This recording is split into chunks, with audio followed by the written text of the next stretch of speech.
Subscribe and share my channel Sudarsana. శ్రీమాత్రే నమః. శ్రీ గురుభ్యో నమః. శ్రీమద్దేవి భాగవతము 9వ స్కందము. భగవతి భువనేశ్వరి స్వరూపము, మాహత్యము, అనిర్వచనీయమగు ఆమె గుణములు. వరానన మూల ప్రకృతి భగవతియగు జగదంబ తన గుణములను తానే ఎరుగజాలదు. అటువంటప్పుడు ఇతరులెట్లెరుగుదురు? ఆకాశము తనలోనున్న సకల వస్తువులను తానెరుగనట్లు భగవతి కూడా తన సకల గుణములను తాను ఎరుగజాలదు. బ్రహ్మస్వరూపిణియగు భగవతి యొక్క మొదటి రూపము సర్వాత్మ, సమస్తమునకు భగవంతుడు, సకల కారణములకు కారణము సర్వేశ్వరుడు, సర్వాదుడు, సర్వమును తెలిసినవాడు, సర్వపరిపాలకుడు మొదలగు వేరు నామములు ఆ స్వామికి ఉన్నాయి. నిత్యస్వరూపుడు, నిత్య విగ్రహుడు, సదానంద పరిపూర్ణుడై ఆ ప్రభువు ఉండును. భౌతిక ఆహారరహితుడు, నిరంకుశుడు, నిశ్శంకుడు, నిర్గుణుడు, త్రిగుణరహితుడు, నిరామయుడు, నిర్లిప్తుడు, సర్వసాక్షి, సర్వాధారుడు, పరాత్పరుడగు ఆ పరమాత్మయే తన మాయతో మూల ప్రకృతి భగవతి భువనేశ్వరీ రూపమున అభివ్యక్తుడగును. పేర్లను ధరించిన సకల వస్తువుల అభివ్యక్తి, ఉత్పత్తి ఆ స్వామి వలననే కలుగును. స్వయముగా పరమాత్ముడే ప్రకృతి యొక్క సంయోగముతో ప్రకృతి శబ్దవాచ్యుడగును.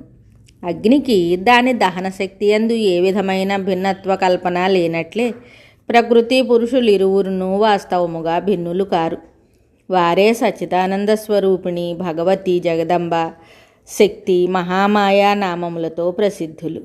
వీరికి ఏ రూపమును లేదు. అయినప్పటికీ భక్తులను అనుగ్రహించుటకై వివిధ రూపములను ధరిస్తారు.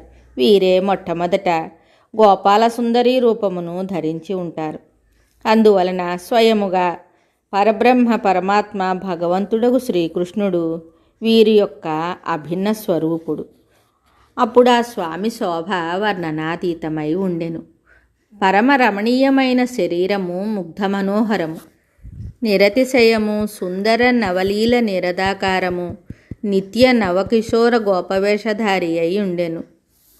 ఆ స్వామి నేత్రకమలము యొక్క అత్యంత శోభ ఎదుట శరత్కాలమునందలి మధ్యాహ్న కమలము యొక్క కాంతి వెలవెలబోవుచుండెను. ఆ స్వామి సౌందర్య మాధుర్యములకు కోటి కోటి మన్మధులు ముగ్ధులవుతున్నారు. ఆ స్వామి మధుర మనోహరమగు ముఖచంద్రుని చూసి శరత్కాలీన పూర్ణిమ నాటి కోటాను కోట్ల చంద్రులు మరుగున పడుతున్నారు. అమూల్యములైన దివ్యరత్నములతో చేయబడిన ఆభరణములు మిక్కిలి ప్రకాశవంతములై ఆ స్వామి సర్వాంగములయందు అలంకృతములై ఉండెను. కటి ప్రదేశము వెలుగులీనడి పీతాంబరముతో సుశోభితమై ఉండెను. సహజమైన బ్రహ్మజ్యోతితో ఆ ప్రభువు శ్రీ విగ్రహము ఉద్భాసితమై ఉండెను. ఆ ప్రభువు విశాల వక్షస్థలమున దివ్య పరిమళములను వెదజల్లు వనమాల అలరారుచుండెను. చెంప, మాలతీ పుష్పములతో అల్లిన మనోహరమైన పుష్పమాలలు ఆ ప్రభువు మోకాళ్ల వరకు వ్రేలాడుచుండెను. ఉదరమున కౌస్తుభమణి ప్రకాశించుచుండెను. ఆ స్వామి సమస్త అంగములు కస్తూరి, కేసరము, అగరుతో కలిపిన దివ్య చందన చర్చితములై ఉండెను. ఆ శ్రీ విగ్రహము మనోహరమైన దివ్య చూడామణితో సుశోభితమై ఉండెను. ముఖమునందు మధుర మనోహరమగు చిరునవ్వు ముద్దులొలుకుచుండెను. 2 చేతులతో మధురమైన మురళిని పట్టుకొని దాని యందు స్వరము నింపుచుండెను. మనస్సును హరించినదై దివ్యలీలలకు సాక్షాత్తు నిలయమై ఉండెను.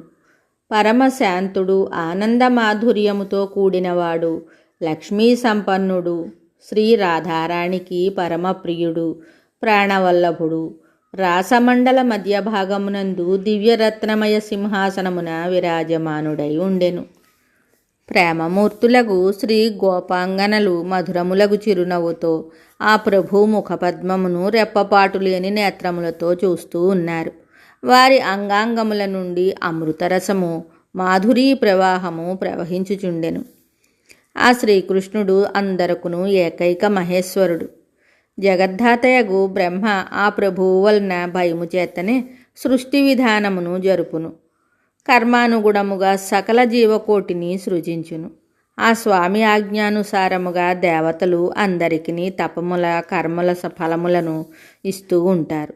ఆ ప్రభు ఆదేశముననే విష్ణు భగవానుడు అందరికీ రక్షకుడుగా పరిగణింపబడెను. ఆ స్వామికి భయపడి కాలాగ్నిరుద్రుడు విశ్వసంహారము చేయును. శివుడు మృత్యుంజయుడయ్యను, జ్ఞానులకు గురువయ్యను. అట్టి శివుడు శ్రీకృష్ణుని జ్ఞానోపదేశమున సర్వజ్ఞుడు, యోగీశుడు, జ్ఞాని, ప్రభువు, పరమానందయుతుడు, భక్తి వైరాగ్య సంపన్నుడు అయ్యను. సాధ్వి, ఆ స్వామికి భయపడి శీఘ్రగాములలో ప్రముఖుడగు పవనుడు సంచరించును. సూర్యుడు నిరంతరము తప్పించుచుండును. ఆ స్వామి ఆజ్ఞానుగుణముగా ఇంద్రుడు వర్షింపచేయును. మృత్యువు ప్రాణుల మీద తన ప్రభావము చూపును. అగ్ని కాల్చును, జలము శీతలము కలుగజేయును. ఆ ప్రభు ఆజ్ఞకు భయభీతులై దిక్పాలురు దిశలను రక్షిస్తూ ఉంటారు. ఆ స్వామి భయముతోనే గ్రహములు రాశిచక్రములందు పరిభ్రమిస్తూ ఉంటారు. వృక్షములు పుష్పించుట ఫలించుటకు ఆ స్వామి భయమే కారణము. ఆ ప్రభు ఆజ్ఞను శిరసా వహించి కాలుడు జగత్తును సంహరించును. ఆ ప్రభు ఆజ్ఞ లేకుండా జలచరములు కానీ స్థలచరములు కానీ ఏ ప్రాణులైనను జీవించి ఉండజాలవు. ఆ స్వామి ఆజ్ఞ లేకుండా సంగ్రామమునందు గాని ఏ సంకట స్థలమునందైనను గాని ప్రాణులను మృత్యువు చంపలేదు. ఆ ప్రభు ఆజ్ఞతోనే వాయువు అగాధ జలమును, జలము తాబేలును, కచ్చపము శేషనాగుని, శేషనాగుడు పృథివిని, పృథివీ సముద్రములను, పర్వతములను ధరించి ఉండును. అన్ని విధముల క్షమామూర్తియగు పృథివి ఆ ప్రభు ఆజ్ఞతోనే నానా విధములైన రత్నములను ధరించును. ఆ స్వామి ఆజ్ఞానుగుణముగా పృథివి మీద సకల ప్రాణులు ఉత్పన్నమగును, నశించును కూడా. మిగతా కథ తరువాయి భాగంలో తెలుసుకుందాము. శుభం. Subscribe and share my channel Sudarsana.